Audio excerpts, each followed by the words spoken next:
Hello and welcome to another episode of the VCDX Podcast, our podcast focused on the VCDX certification with news, updates, advice, and special guests. If you find this podcast interesting, please be sure to subscribe and tell others about it on social media.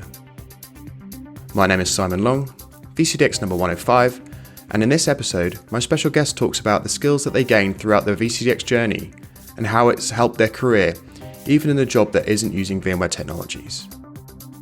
Here's a taste of what's coming up. So the VCDX allowed me to bring all my skills together as an infrastructure person and a VMware expert, and then combine that with soft skills. It sounds like the skills that you gained with the VCDX program really definitely has translated into all other aspects of your role, even though it's not VMware focused. It just doesn't help you on VMware technologies or at VMware or working for VMware.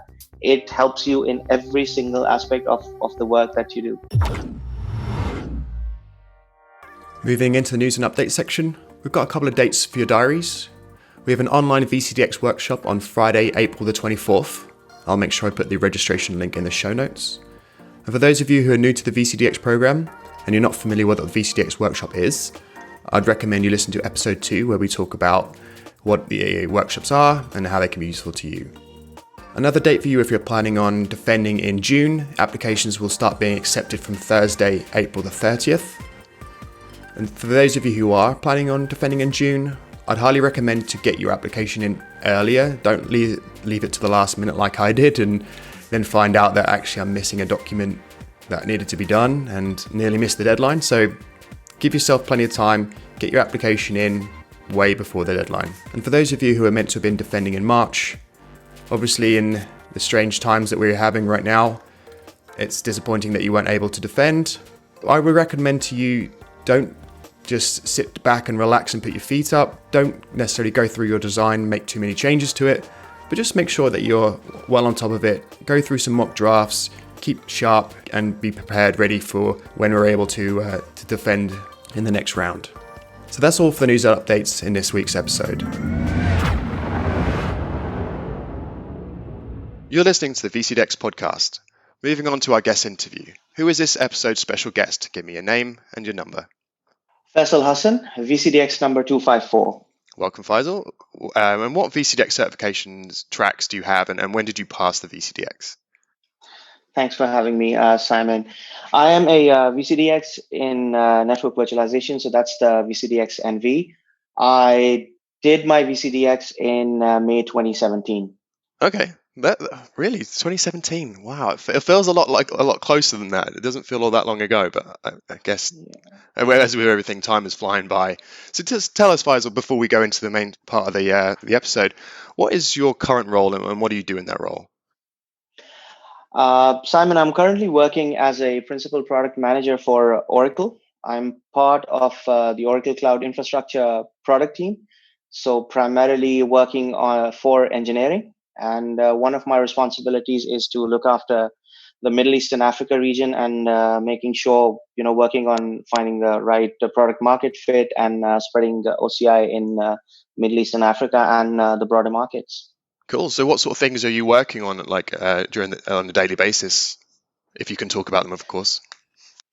Absolutely. So basically, we're the outbound arm of product management. So we play a dual role where we are the customer advocates inside at OCI, while being the face of engineering and Oracle Cloud Infrastructure outside as well. So what it involves, I'll cite an example. Quite recently, my team was involved in the deployment and the rollout of our public cloud region in Saudi Arabia.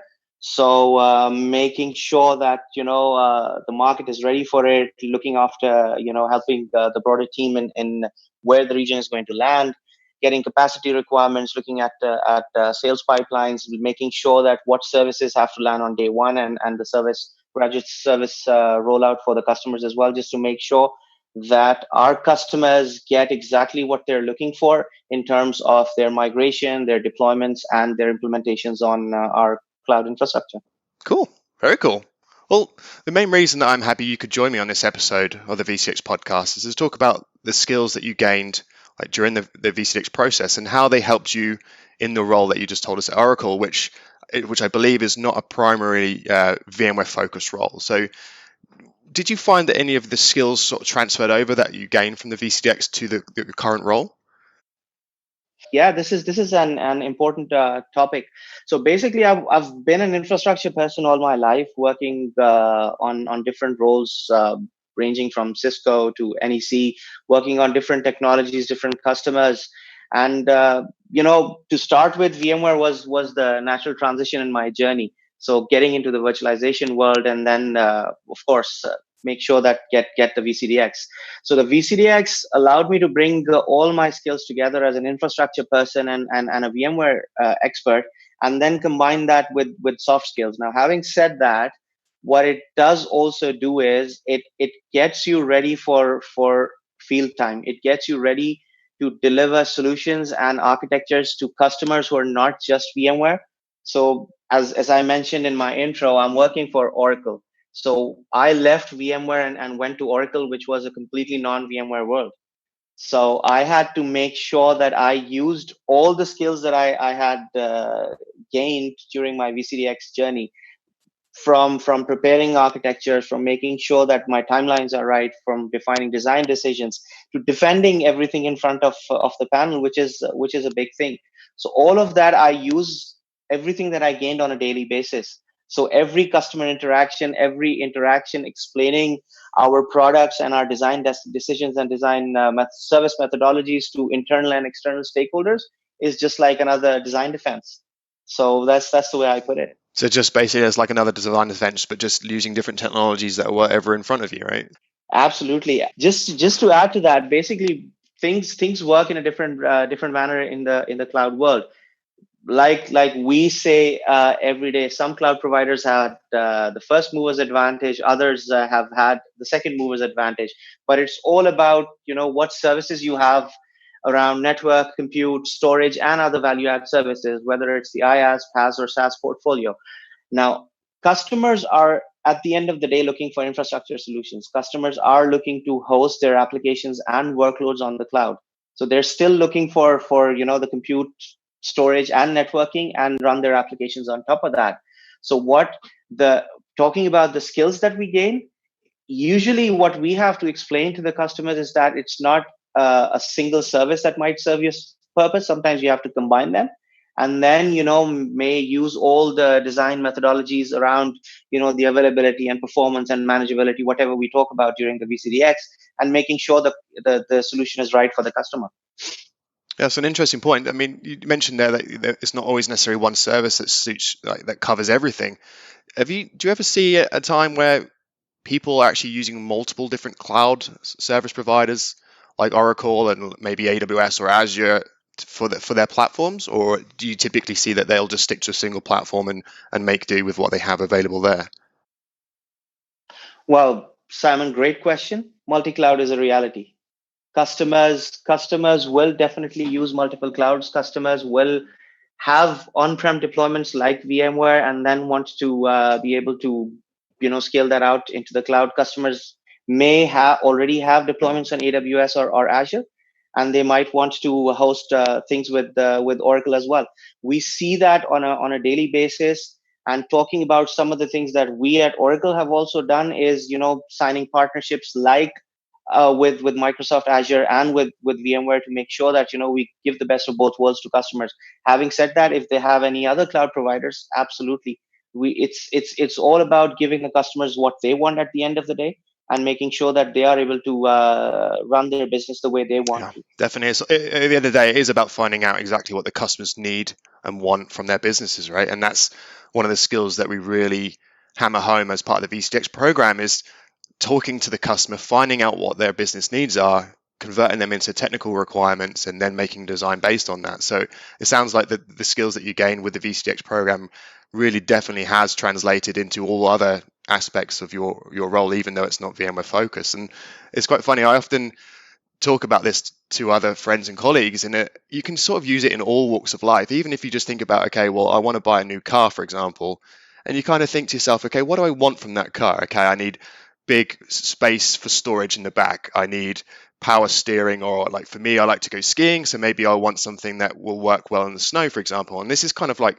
even though you're only doing it to yourself, or you're just talking to your wife or your spouse, you're asking that, you're kind of gathering those requirements from yourself as a what do you want, and then you're kind of building out the technical requirement as to what car you want. So even though a lot of the time it's not necessarily a cloud solution, or an infrastructure that you're trying to design, you can use those skills just in day-to-day life, really, I find. No, absolutely. I totally agree. Whether it's designing infrastructure solutions, whether it's teaching your kids to just basically work on grade 5 coding exercises, you use these technologies, these methodologies every single day. Absolutely. Yeah, and I think because you, as part of the program, you use it, it's so focused on you, it really starts to stay on your mind. Because I think sometimes we do it, so for my experience, before I did the VCDX, I used to do a lot of that, but almost unconsciously. I kind of knew that I needed to ask questions to get answers to be able to make decisions, but I didn't really do it as a process. There wasn't something I necessarily followed to the kind of end to end. But by doing the VCDX and now being a panelist, I kind of have that process, and it's something that I kind of consciously now go through for many different things when I'm making decisions, which is something I found has been very beneficial to me. Absolutely, and same with me, Simon. I mean, going through the whole VCDX process, and then quite recently starting as a panelist as well, you start looking at things in a different way. You start looking at things in totality. You want to make sure that every single aspect of the scenario that you're looking at, you make sure that you cover your bases. You make sure you look at not just the depth, but the breadth of things as well, because at the end of the day, everything has to fall in place. Everything has to work together. You need to make sure that service A, when you plug it into service B, they're working together. And at the end of the day, the customer is getting exactly what they're looking for and what they want. So yeah, absolutely. That's definitely the skills that and the benefit of the VCDX that we get. Yeah, no, it's a really good point you made there. Yeah. So just going to some of our usual questions, what did you find the most enjoyable part of the VCDX certification process, and which part did you least enjoy? Well, I'll answer that question maybe in three parts if you allow me. The first one would be what did I most enjoy? Well, I most enjoyed working long days and nights and the long calls that I had with my study group. So thank you and hats off to Niran and Augustine, because the VCDX community would know who I'm talking about. They were a joy to work with, but at the same time working on those long nights and everything. But the other thing was that I also worked on a number of mock defenses that you do. So working with people not just from VMware, from the industry, getting questions, getting ideas from people from all different backgrounds, that was definitely one of the most enjoyable things. Now the next part of the VCDX is not during my journey. We've been talking about me having experience outside of VMware, and that VCDX is not about VMware technologies. Now the funny thing is I left VMware, joined Oracle, and started on something that was completely non VMware. But having said that, you get away from VMware, but you can't stay away from VMware. So now, coincidentally, we at Oracle are now working, and I have been able to use my VMware as well as my VCDX skills to contribute to something that's called the Oracle Cloud VMware solution, which will come out and start giving customers the ability to run their VMware workloads on OCI. So Okay. you can get the fish out of VMware, but you can't keep him away for long. So yeah, that's one of the interesting parts. Now, least enjoyable. Well, least enjoyable thing was what somebody called it, the post defense anxiety, or was that post defense anxiety disorder, as it was called for me. Yeah. So so I flew from Melbourne, Australia to Broomfield to do my defense, and the flight back was the least enjoyable thing. So I had to fly back. It took me 30 hours to get home, and then another 3 days to get my result. And I did not see my result myself. I threw my phone at my wife. Please open the email and tell me what happened. So yeah, that was the least enjoyable thing. Wow, that's a long flight to be sitting there thinking about your defense over and over. And typically what we do as people are been candidates before is that you only really remember the things that maybe didn't go as well as you'd like, and you kind of build that up in your mind and you start to worry about it. What should I have done? You don't necessarily think about the things that you just covered off nice and easy wasn't a problem. So yeah, I can imagine you were sitting there for a long period of time thinking about all the things that you maybe could have done better. And okay, well, so and knowing what you know now, if you could go back in time, back to when you were preparing for VCDX, what piece of advice would you give yourself now?